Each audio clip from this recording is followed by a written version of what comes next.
Naghahanda na mga opisyal ng Camarines Sur sa inaasang pananalasa sa lalawigan ng Bagyong Dodong. May ulat on the spot si Sherry Ann Torres.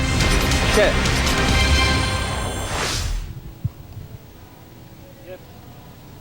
Yes, Chino, bagamat nakataas ang signal number 1 dito sa Camarines Sur dahil nga sa banta ng Bagyong Dodong, nananatili naman na maaraw yung panahon dito.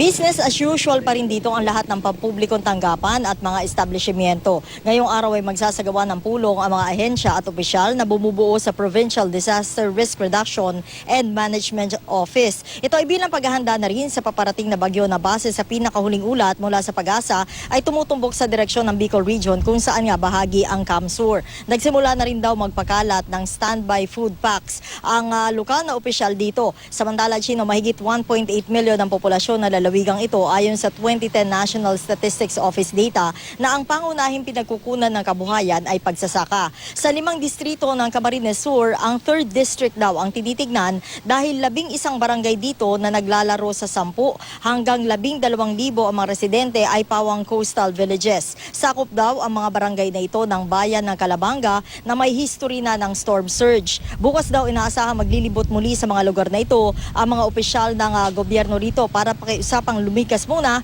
ang mga taga-Calabanga hanggat di nakakadaan ang Bagyong Dodong. Chino? Maraming salamat, Sherry Ann Torres.